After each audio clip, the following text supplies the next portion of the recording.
Bonjour à tous, pendant un an je vais vous présenter un film par jour, soit 366 films dans l'année. Aujourd'hui on est au 242e film, Casablanca.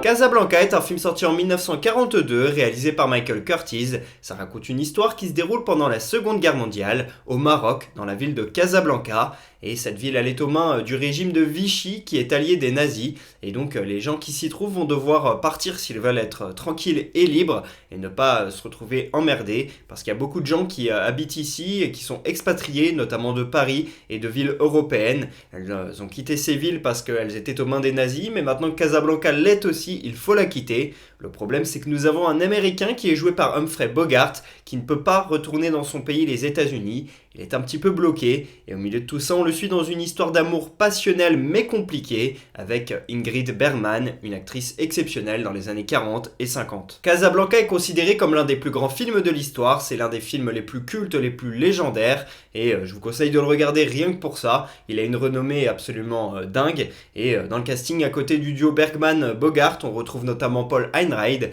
et le film a été réalisé par Michael Curtiz, un Hongrois qui a travaillé d'abord dans son pays, puis en Allemagne, avant de partir à cause de la guerre aux États-Unis pour travailler librement. Et au scénario, eh bien, nous avons les frères Epstein ainsi que Howard Shore. Si je vous parle de ce film aujourd'hui, c'est parce que Ingrid Bergman est née il y a 109 ans jour pour jour, c'était en 1915. C'est une actrice suédoise qui a malheureusement perdu sa mère à l'âge de 3 ans et son père à l'âge de 14 ans. Donc son père l'a éduquée seule pendant toute son enfance et elle a passé sa fin d'adolescence chez un oncle. Mais très vite, quand elle est devenue jeune adulte, elle a voulu faire de la comédie. Elle a très vite percé en Suède et en 1939, à l'âge de 24 ans, elle a démarré avec son premier film américain, c'était Intermezzo. Petit à petit, Bergman est devenue une star importante à Hollywood. Casablanca a bien aidé, mais d'autres films ont fait sa renommée, comme Antise, Pour qui sonne le glas ou Les Enchaînés, qui est l'une de ses 3 collaborations avec Hitchcock. Ensuite, elle a été mariée pendant 7 ans à Roberto Rossellini. Ils ont multiplié les collaborations ensemble et ils ont fait 3 enfants, notamment Isabella Rossellini, qui a été la femme de Scorsese pendant un moment. Donc Bergman était la belle-mère de Scorsese à un moment donné. C'est quand même assez fou. Et puis, dans sa carrière absolument légendaire, elle a eu 4 Golden Globes,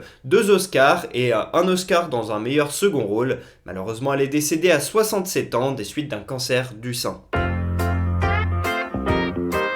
Ce film, je l'ai vu il y a quelques semaines. Aujourd'hui, je voulais vous parler d'un film en rapport avec Ingrid Bergman, mais j'en avais vu aucun. Et il y a quelques mois, j'ai eu Casablanca en DVD parce que je voulais ce chef-d'œuvre et le découvrir, sachant qu'il était dispo nulle part. Et donc, j'ai décidé de le regarder. Je me suis dit, je vais vous parler de ce film parce qu'il est vraiment excellent. Le seul petit bémol, c'est que je connaissais la fin, puisque j'avais regardé un film avec Woody Allen juste avant, qui s'appelle Play It Again Sam. Et dedans, dès l'intro du film de Woody Allen, on voit la scène de fin de Casablanca. Donc, autant vous dire qu'à un moment donné dans le film, je me suis dit ah ouais d'accord, je comprends comment ça va finir. Je mets un 18 sur 20 à ce film, malgré le fait que Woody Allen m'ait spoilé la fin, j'ai quand même aimé la réflexion du personnage et toute l'intrigue qu'il y a eu. La relation entre Bogart et Bergman est géniale, les scènes de piano sont fantastiques et toutes les répliques autour j'ai adoré. Et c'est pour ça que ce film est aussi légendaire.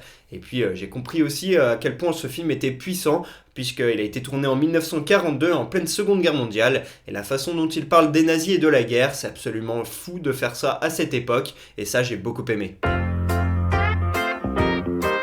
Première anecdote, dans ce film il y a des nazis qui sont représentés, ce sont réellement des Allemands qui jouent ces nazis, mais c'était des juifs qui avaient fui l'Allemagne pour être libres aux États-Unis. Deuxième anecdote, la production du film a été difficile parce qu'il y avait des restrictions de budget liées à la guerre, seulement un décor a été construit pour le film, c'est le Rix Café, sinon tout a été tourné sur des plateaux qui étaient déjà existants, sur des décors qui avaient déjà été faits pour d'autres films, et ils ont dû être assez ingénieux, l'équipe du film, pour faire la scène de l'aéroport et de l'avion, puisque avec la guerre, aucun aéroport n'était disponible et donc ils ont dû faire ça sur un tout petit aérodrome avec des avions qui étaient tout petits et donc ils ont dû le mettre au fond avec des gens qui paraissaient très petits par rapport à l'avion afin de donner l'impression de grandeur. Troisième anecdote, Mayo Meto est la femme d'Humphrey Bogart. Elle croyait qu'il avait une relation pendant le tournage avec Ingrid Bergman, mais apparemment c'était complètement faux. Les deux acteurs ne pouvaient pas se piffrer, se parler à peine, notamment parce qu'ils ne croyaient pas du tout en ce film. Ils n'aimaient pas les répliques qu'ils trouvaient trop niaises et trop simples. Ils ne savaient pas qu'ils faisaient l'un des plus grands films de l'histoire. Voilà pour le 242e épisode d'Un jour un film. J'espère que je vous aurai donné envie de regarder Casablanca. Pour ma part, je vous dis à demain pour parler du 243e film de l'année. Et pour que vous sachiez de quel film on va parler, un petit indice, une école pour les petits. Dites-moi en commentaire si vous voyez de quel film on va parler. À demain.